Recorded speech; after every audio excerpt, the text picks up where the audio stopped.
Hello there. Welcome back to the Pacific War channel, where we cover the entire history of the Asia-Pacific War of 1937 to 1945 and all the major events that led up to it. I just want to thank everybody that has supported me thus far. We just hit 5,000 subs. Thank you guys. You are awesome. But if you have not already done so, please hit that like and subscribe button, as it would mean a lot to this ever-growing channel. And as you can see, I have two very hungry birds to feed. In this episode, we are diving into one of the most pivotal moments in the history of China, that being the Xinhai Revolution, also known as the 1911 Revolution. And this will be the end of the Qing Dynasty. Beginning with its defeat during the First Opium War of 1839 to 1842, the Qing imperial court struggled to contain foreign intrusions into China. Following its defeat during the Second Opium War of 1856 to 1860, the Qing began a self-strengthening movement. The imperial troops proved themselves to be incompetent, however, during the many rebellions that took place in China during the 19th century, particularly the Taiping Rebellion of 1851 to 1864. Then the Qing dynasty would suffer a major defeat to Japan during the First Sino-Japanese War of 1894 to 1895. The humiliation of this defeat led Emperor Guangzhou to make drastic reforms in 1898, known as the 100-Day Reform. However, the conservatives in the imperial court, led by Empress Dowager Cixi, formed a coup to stop the reforms, placing Emperor Guangzhou under house arrest. This, alongside the rise of anti-foreign and anti-Christian sentiment in China, led to the Boxer Rebellion of 1899 to 1901, and yet again another humiliating defeat for the Qing dynasty. All of these events, alongside the unequal treaties associated with them, led the Chinese populace to believe their government was too weak and appeasing to foreign powers, setting into motion the stage for many attempts at revolution, which would finally collapse the crumbling Qing dynasty. After the humiliating Boxer Protocol came into effect, Empress Dowager Cixi began to be more compliant with reforms in order to prolong her dynasty's life. By 1905, Cixi approved a commission for the study of foreign political systems and a precursor to a constitutional reform in China. Sweeping societal changes occurred, such as the overhauling of the Qing bureaucracy. Policing, commerce, communications, foreign affairs, law and education all saw new departments created. Prohibitions on Manchu Han marriages were lifted, foot binding and opium smoking were banned, yet as radical as these reforms all were, they were poorly implemented and far too late to the ailing dynasty. On November the 14th, 1908, Emperor Guangzhou died at the age of 37 of arsenic poisoning, and then the very next day Empress Dowager Cixi died in her sleep at the age of 73. It is widely argued that Cixi had poisoned Emperor Guangzhou, fearing he would reverse policies she made after her death. Yikes! Before her death, Cixi chose Puyi, who became the Shuangtong Emperor at the age of 2 in December 1908. Yet for all intents and purposes, the Qing dynasty effectively died with Guangzhou and Cixi. The 2-year-old emperor and his politically inexperienced father, Prince Chun, acting as Prince Regent, could not hope to provide the strong leadership required to keep the Qing dynasty together. Now let me just please explain, the purpose of this video is not to go over all the revolutionary groups that wanted to overthrow the Qing dynasty for various reasons. I would have to make an entire series dedicated to that, as you can imagine. Instead, I will be focusing mostly on Sun Yat-Sen's role and the revolutionary groups he was part of. Sun Yat-Sen was born on November the 12th, 1866 in the village of Hangyang in Guangdong with a cultural background of Hakka and Cantonese. After finishing primary education, he moved to Honolulu, where he lived for many years, obtaining his secondary education in Hawaii. He returned to China at the age of 17, where he would eventually study medicine at Guangzhou Uprising Hospital. Like so many youth, Sun became increasingly frustrated by the conservative Qing government's refusal to modernize in the late 1880s. This led him to quit his medical practice and devote himself to transforming China as a revolutionary. He left China to return to Hawaii and founded the Revived China Society, Xinhai in 1894. Members were drawn mainly from Chinese expatriates. In the same year, the Fuan Literacy Society merged with the Hong Kong chapter of the Revived China Society, making Sun the secretary and Yung Kuan the president of the larger Revived China Society. In October 1895, the Revived China Society planned an uprising to capture Guangzhou in one strike. Lu Haodong was tasked with designing the revolutionaries' blue sky with a white sun flag. However, details of their plans were leaked to the Qing government, who quickly began to arrest revolutionaries like Lu Haodong and execute them. The first Guangzhou Uprising was a failure, forcing Sun to go into exile and spend some time in Japan. He was soon supported by the Japanese politician Totien Miyazuki. In October 1900, Sun launched the Huizhou Uprising, attacking Huizhou and Guangdong authorities. Sun was in Taiwan, securing troops and weapons to be transported from there to the revolutionary forces attacking Huizhou. This time, he appealed to the triads for help, but the uprising was a failure after only 2 weeks of fighting. The Japanese Prime Minister Ito Hirobumi prohibited any aid to the revolutionaries from Taiwan. Sun went about his exile visiting the United States, Canada, and Europe, raising money for his revolutionary party to support further uprisings in China. By 1905, he returned to Japan and successfully united the revived China society with the Xinhai and Guangzhou and other revolutionary groups to establish the Tongmenghui on August 20, 1905. Sun was the leader of the Tongmenghui and announced that his organization's goal was to expel the Tartar barbarians, to revive Xionghui, to establish a republic, and to distribute land equally among the people. These sets of goals were created to meet the objectives of Republicans, Nationalists, and Socialists that made up the various members of the Tongmenghui. The far right-wing Japanese ultranationalist group, Black Dragon Society, supported Sun against the Manchus, believing that overthrowing the Qing government would allow Japan to take over the Manchu homeland of Manchuria without opposition from Han Chinese. Even the Yakuza helped, hoping to have some hand in a future opium trade. The Tongmenghui began to sponsor and organize uprisings in China. In 1907, 6 unsuccessful uprisings occurred against the Qing government in Hangyang, Huizhou, Anqing, Qingzhou, and Xinhai. While the Tongmenghui had vast amounts of financial support from overseas Chinese and Japanese groups, what they desperately needed was military support. Beginning in 1908, the Tongmenghui began to focus on infiltrating the regional armies known as the New Army groups in China. More unsuccessful uprisings sprang from 1908 to 1911, such as the Xinhai Uprising, Huizhou Uprising, Maopiying Uprising, Guangzhou New Army Uprisings, and the Second Guangzhou Uprising. When the anti-Qing Revolution came, it began spontaneously rather than at the command of Sun Yat-Sen. After the Boxer Rebellion, many Western powers began to invest in railways in their spheres of influence within China. Railway construction took place across the Yangxia Valley, Kunming, Shandong, and Manchuria. With permission from the Qing government, provinces began to construct their own railways, such as the Canton Hankow Railway and the Sichuan Hankow Railway in Guangdong, Hunan, Sichuan, and Hubei. As a result of the indemnity payments of the Boxer Protocol, the Qing court was forced to turn to Shen Xuanhui in 1910 to secure foreign loans by nationalizing the railway lines. This policy met with much resistance, particularly in Sichuan, where a resistance movement known as the Sichuan Railway Protection Movement rose.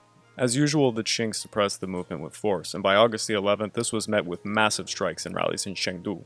The Qing government ordered more vigorous quelling of the movement, and troops were ordered to open fire on protesters. 2 revolutionary groups based in Wuhan, the Literacy Society and the Progressive Association led by Zhang Yui and Sun Wu, had been in talks with the Tongmenghui to collaborate in new uprisings. On October 9, 1911, Sun Wu was supervising the making of explosives in the Russian concession in Hankow when one of the explosives went off unexpectedly, hurting Sun Wu and sending him to the hospital. The hospital staff soon discovered Sun Wu's identity and alerted the Qing authorities. Having been discovered, the revolutionaries within the regional army in Wuchang faced imminent arrest by the Qing government. Zhang Yiwu of the Literacy Society immediately launched the planned uprising, but the entire plans were leaked to the viceroy of Huguang, who ordered the arrest and execution of the revolutionary leaders. On October 10th, Wu Zhaolin, a provisional commander within the regional army named Huang Yijing, led the revolutionary units to stage a mutiny against the garrison in Huguang. They tried to capture the residence of the viceroy, leading the viceroy to flee, and the Qing garrison fell into chaos. 500 Manchu soldiers were killed, with 300 captured by noon, October the 11th. The mutineers established a military government representing Hubei province, with Yi Yuanhuang as a temporary leader. Then they raised the Iron Blood 18-star flag, signaling other provinces to join their cause. By October the 12th, they marched on capturing Hankow and Hanyang. In response to the capture of Hankow and Hanyang, the Qing government sent Yin Shang and Feng Guozhang to lead the Biang army against the revolutionary. On October the 18th, 1,000 revolutionaries attacked Lujimao train station north in Hankow. They managed to derail a train holding Qing forces, killing over 400. The Qing were forced to retreat. On October the 22nd, Hunan and Jiangxi province both declared their independence from the Qing Dynasty. Yinxiang was removed from command and formal power was given to Yuan Shikai, who recently had been called back from retirement. On October the 26th, Yuan Shikai sent the Biang army to attack Hankow with heavy artillery and machine guns. 500 revolutionaries were killed, and by October the 27th, fierce house-to-house fighting was raging in Yuizhimao. On October the 28th, Hong Jing and Song Zhaoren, two leaders of the Tongmenghui, arrived in Hankow, bringing 1,000 reinforcements. Due to inferior arms, the revolutionaries suffered heavy casualties and began to raise Hankow for days until November the 1st, in which the Beiyang army finally took Hankow. By November the 3rd, 11 other provinces broke away from the Qing Dynasty, and many naval commanders defected. In Hanyang, over 13,000 revolutionaries began to amass to face the 30,000 men strong Beiyang army in Hankow. Yuan Shikai was determined to stop the momentum of the revolutionaries and launched an invasion of Hanyang on November the 21st. One Beiyang force attacked Xiaoguan, while the main forces clashed at Sanyaochao, leading to 7 days of fierce house-to-house combat.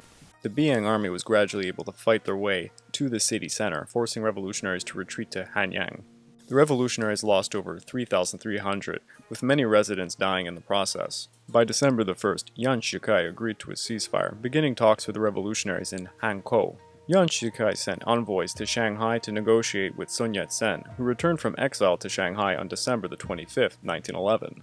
Now, since the outbreak of the 1911 revolution, the Qing court was aware the only capable military force to quell the revolution was the Beiyang army. The Qing court repeatedly made offers to Yuan Shikai, offering him viceroy of Hangyang and then prime minister of the imperial cabinet.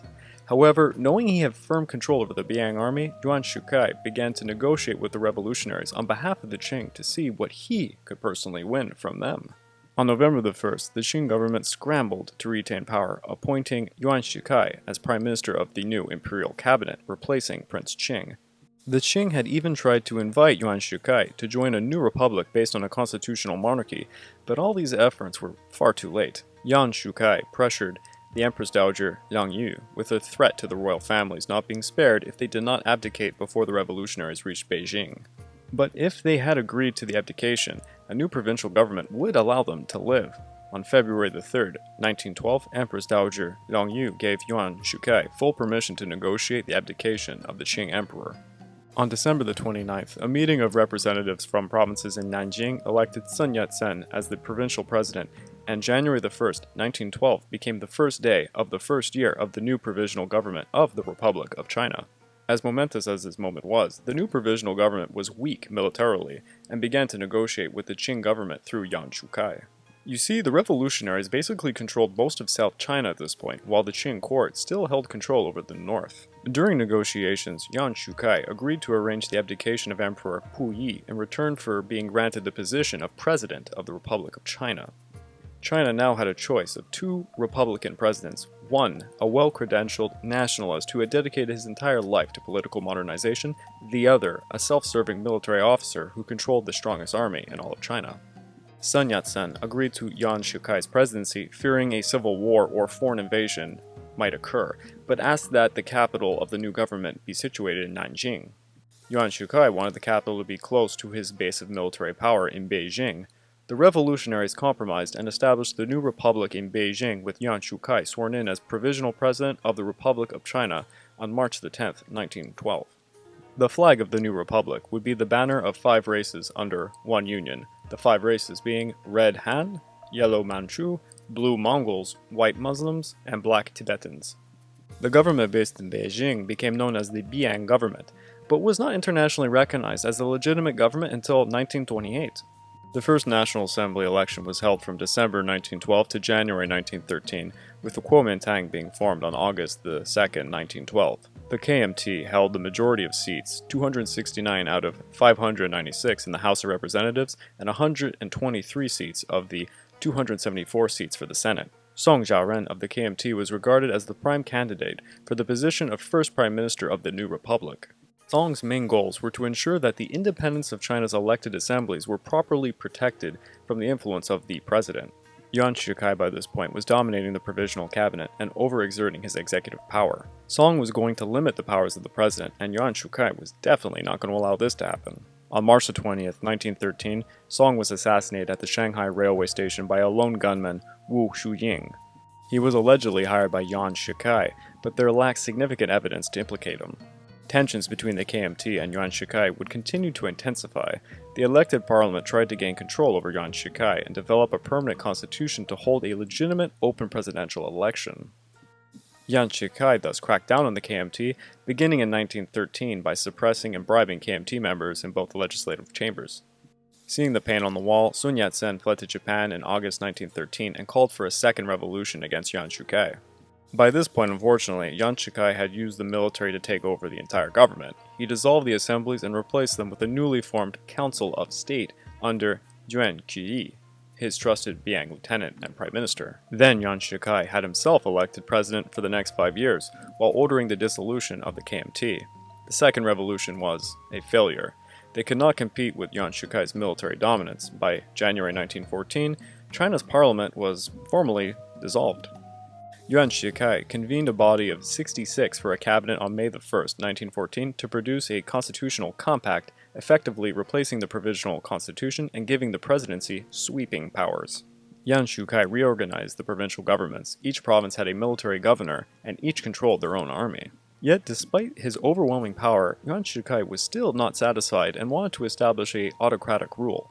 On November 20th, 1915, Yuan Shikai held a specially convened representative assembly which voted unanimously to offer Yuan Shikai the throne. On December 12, 1915, Yuan Shikai reluctantly accepted the proclamation of himself as emperor of the new Empire of China, under the era name of Hangyang. Yuan Shikai would reign as emperor for 83 days before dying of uremia on June 6, 1916, at the age of 56. Yuan Shikai's death left a fractured republic which quickly became a power vacuum. Because of Yuan Shikai's policies to promote regional governors with their own militaries, China fell into what is called the Warlord Era. So let's just summarize everything we just learned. The Qing Dynasty crumbled because of a century of humiliation involving military defeats, government corruption, and social upheaval. Many revolutionary groups formed to fight for independence or change, and Sun Yat-sen's movement ended up winning out to form the new Republic of China. Yuan Shikai used his powerful influence to play all sides in order to secure himself as emperor of this new China. Yuan Shikai's efforts helped usher in what is known as the Warlord Era, and China would suffer tremendously. I really hope you enjoyed this episode, and it was an enormous event. I hope I did it justice with my brutal summarization. If you've not already done so, please hit that like and subscribe button and leave a comment. It really helps this channel dearly. As you know, I have my little bird friends to feed. This has been the Pacific War Channel. Over and out.